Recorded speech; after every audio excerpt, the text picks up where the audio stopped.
All right, let's get right into it.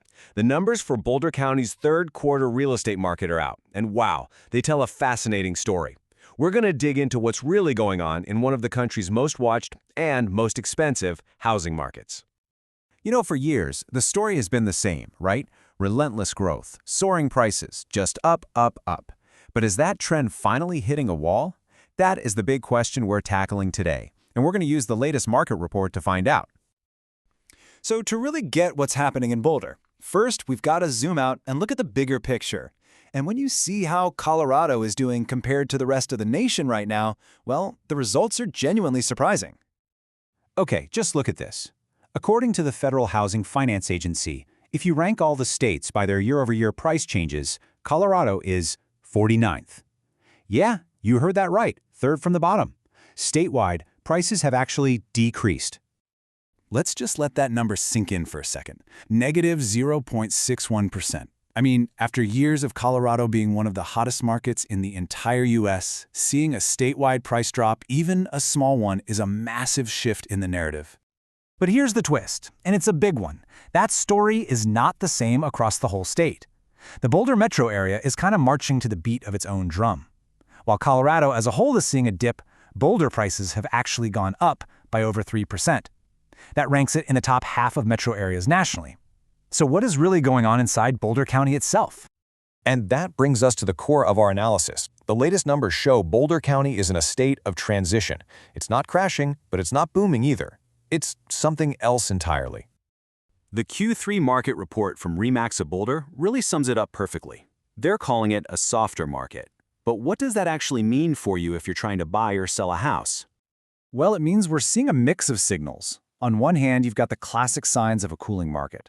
Homes are sitting around longer, more listings are just expiring without a sale, and a smaller chunk of homes are going under contract.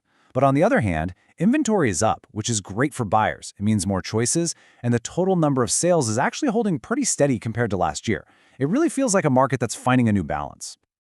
Now here's where it gets even more nuanced. You just can't paint the entire Boulder market with one brush. The experience of buying a single-family home is totally different from buying a condo or a townhome right now. If you look at this side-by-side comparison, you can really see it. For attached dwellings, we're talking condos and townhomes, the market is even softer. There's more of them for sale, fewer are going under contract, and they're taking longer to sell. For buyers in that specific part of the market, this is good news. It gives you more breathing room and maybe even a little more negotiating power. So, we've talked about a softer market and buyers having a little more leverage. But all of this brings us to the giant elephant in the room for anyone trying to buy in Boulder: affordability. I mean, what do these high prices actually mean for the average person's budget? The numbers on this are just staggering. You know how financial experts recommend spending no more than 30% of your income on housing? Well, the U.S. average is already a stretch at 40%. But in Boulder County, it takes a whopping 60% of the median income to afford a home. That's literally double the recommended limit. And to put that squeeze into real dollar perspective, just look at this. Based on the county's median income, an affordable home should cost around $500,000, but the actual average sales price is over $1.1 million. That massive gap is the central challenge of this market. So given this softer market and the major affordability crunch, where do we go from here? The report actually gives us a few clues about what might be on the horizon as we head towards 2026. All of this suggests the current slowdown might just be a temporary thing. Mortgage rates, they're down a full percentage point from last year, which makes borrowing cheaper. The report also highlights some significant pent-up demand. Basically, a bunch of buyers who've been waiting on the sidelines for a moment just like this to jump back in.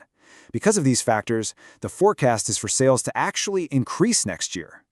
Which leaves us with a really critical question.